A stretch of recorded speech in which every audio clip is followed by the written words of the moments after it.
Yeah. So what I think about when you say that is that the people that are bringing the money to the table are educating themselves about how they want to properly do this so they can win in this situation. But, especially if you're not at a large not FBS, but one of the large Power Five conferences where you have resources, you might be on your own to learn about the rules and regulations and what you can and cannot do so that you do not jeopardize your amateur status. Because I've spoken to some athletes that are terrified about, I don't know what I can do. I don't know who I can talk to. I don't know what I can take and still be eligible. So where do you recommend that athletes go so they can get a good understanding about NIL and how to safely use it? It's one of the most difficult parts of where we are in the NIL life cycle, or its history rather, in that there are still a number of even Division I institutions where the student athletes don't feel supported. And I'll throw a couple of figures out at you and try to answer this question fully. So in my studies, only about roughly 20% of student athletes are currently involved in NIL. That's not a big number, right, Derek? That's 1 out of every 5. Right. Now, I will say, and let's just focus on Division I for a moment, Division I athletics. Division I athletics has 176,000 participants. So only 1 out of every 5 is participating in NIL. And so sometimes coaches, administrators, others like to point at that number and say, well, in fairness, we're only a year in, so it'll likely grow.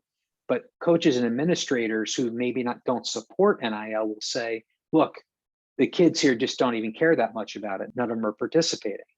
To which my response is, well, they're not participating because many colleges and universities are offering very little to no support to educate them about what the activities and opportunities are and support them in all of sort of the foundational elements they'll need to have in place to be successful: personal brand building, financial literacy, social media presence, and ability to grow a social media audience and so forth.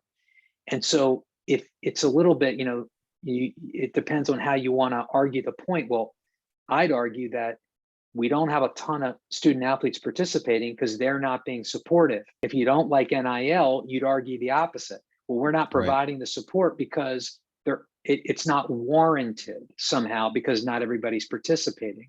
So I think the other thing that we have to realize is that, for people that have spent some time in intercollegiate athletics, this will not be surprising.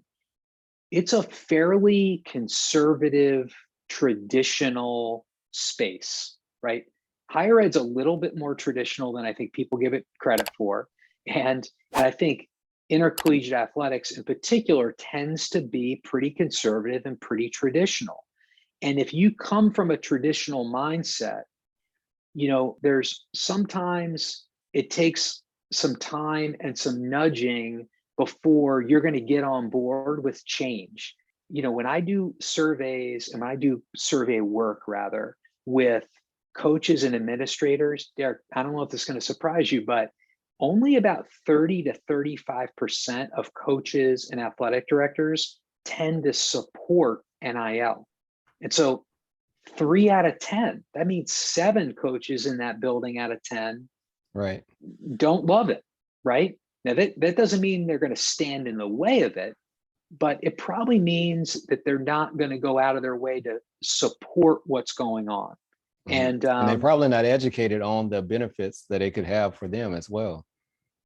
I think they're not maybe educated on the benefits. And I'll tell you the exception to this, and it gets to another topic around the media. The exception, of course, are the head coaches, typically of Power 5 institutions that coach football, men's basketball and women's basketball, who they may support NIL because of the recognition that it impacts their recruiting at this point. And if it impacts their recruiting, they have to support it, right? But outside of that small population, there's a lot of coaches who are really not on board yet.